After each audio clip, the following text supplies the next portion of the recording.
Ciao a tutti e ben ritrovati su Non Solo Tulle, un piccolo spazio dedicato alla creatività e al mondo del cucito. Se sei nuovo da queste parti e anche tu vuoi esprimere la tua fantasia e imparare una nuova arte, questo posto fa per te. Prima di iniziare però ti invito ad iscriverti per poter memorizzare il mio canale e attivare la campanellina che ti avviserà ogni qualvolta che pubblico un nuovo video. Se i miei contenuti saranno di tuo gradimento, un like mi aiuterà a far crescere il canale, mentre i tuoi commenti saranno utili a migliorare i contenuti che pubblico. Se conosci altre persone che vorrebbero imparare a cucire, condividi i miei video, te ne sarò grata. Ma non perdiamo altro tempo e cominciamo! Per ricavare alcuni cartamodelli non è necessario fare un corso, si può rilevare dal capo stesso. Oggi, per esempio, ricaviamo il modello di una canottiera e lo cuciamo. Partiamo scegliendo la canottiera che preferiamo per vestibilità. Se non sai cos'è la vestibilità, ti rimando al video inserendolo nell'info box. Il materiale necessario sarà un tessuto elasticizzato, tipo maglina, della lunghezza e larghezza adatta a contenere il modello. Io non ho acquistato tessuto, ma ho riciclato una vecchia maglia che avevo in casa, trasformandola e dandole nuova vita. Servirà poi il filo del colore della stoffa, la carta velina, forbici, spilli, gesso e squadrette. Pieghiamo a metà la nostra canottiera e appoggiamo il centro sul bordo della carta. Delineiamo il contorno tratteggiandolo con una matita. Sempre nella stessa posizione, senza spostare la canotta, solleviamo il girocollo del dietro e tracciamo quello del davanti. Stessa cosa per il giro manica. Sistemeremo poi con le squadrette le varie linee e curve. Se desiderate anche voi munirvi dell'attrezzatura necessaria per creare i vostri cartamodelli, vi lascio il link per acquistare le squadrette nell'info box.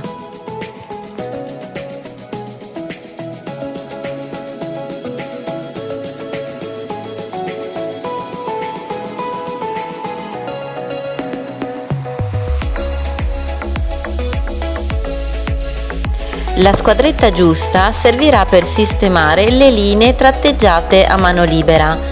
Questo servirà per dopo ritagliare la carta in modo preciso e di conseguenza anche sulla stoffa.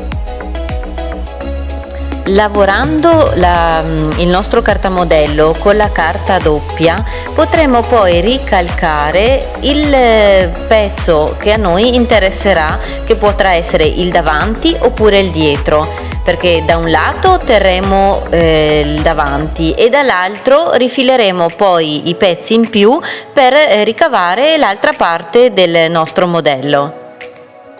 Spero di essere stata chiara, ma lo vedrete meglio nel momento in cui ritaglierò la carta.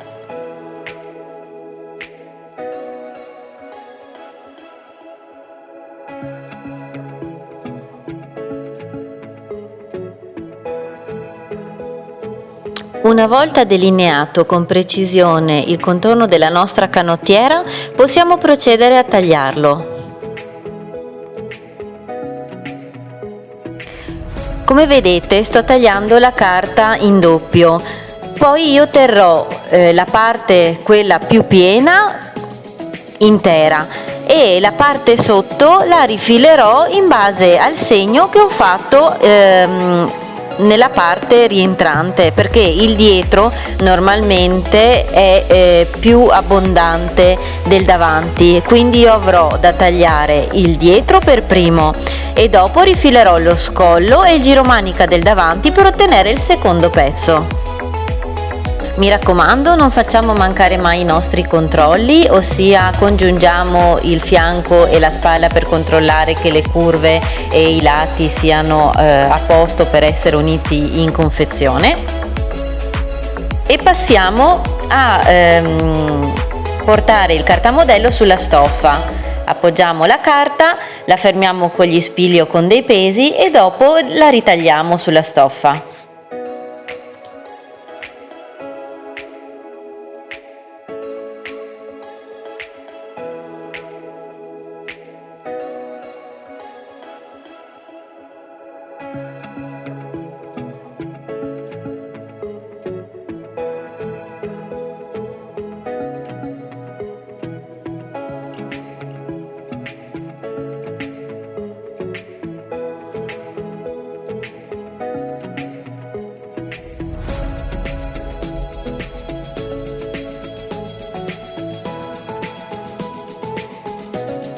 Passiamo alla taglia cuci.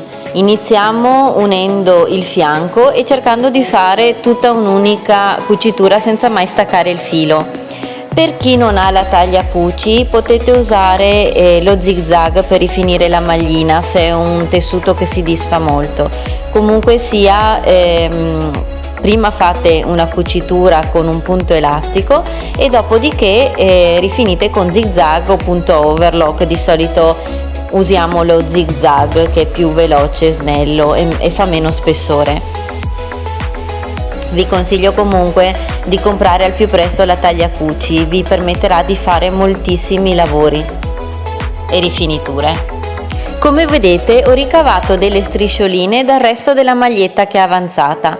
Queste striscioline mi serviranno per rifinire i bordi del collo e delle maniche, del giromanica. Anche questi li attaccheremo con il tagliacuci. Se non si sfilano molto, possiamo semplicemente attaccare un lato solo e dopodiché impunturare e bloccare il secondo lato con una cucitura normale. Altrimenti attaccheremo il bordo in doppio e lo rifiniremo insieme con il tagliacuci completamente. Dimenticavo di dirvi, se anche voi come me avete ricavato la canotta da una vecchia maglietta magari più grande del marito o vostra, di appoggiarvi col cartamodello sul fondo già rifinito. È inutile ritagliare il bordo del fondo se abbiamo la rifinitura già fatta. Ecco, questo è un altro piccolo trucchetto se cucite un capo usando uno già confezionato.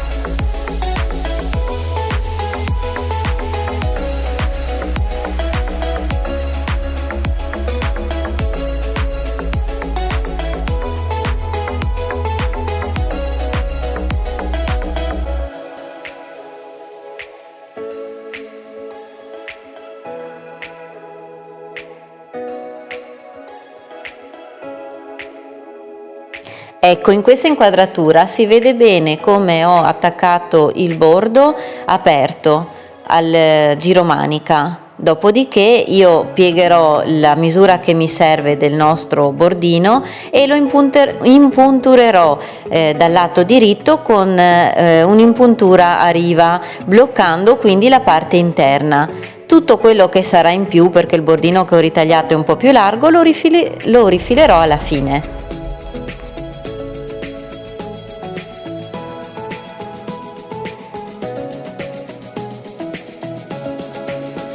Finché non ci prendete la mano e l'occhio, vi invito a fermarvi il tutto con degli spilli o con un'imbastitura.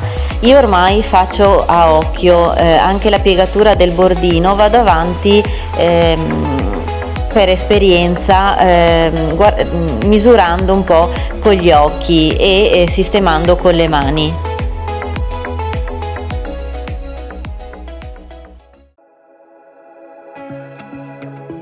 Eccomi che sto rifilando il bordo dopo l'impuntura a riva. Cerco di stare il più vicina e il più precisa possibile all'impuntura. In questo modo sembrerà una maglietta acquistata.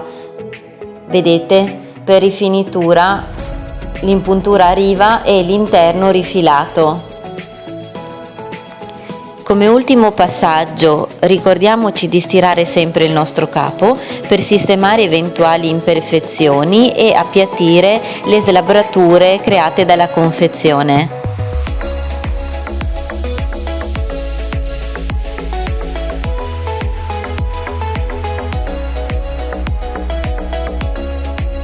Ecco la canottiera terminata, cosa ne pensate? Sembra confezionata o comprata?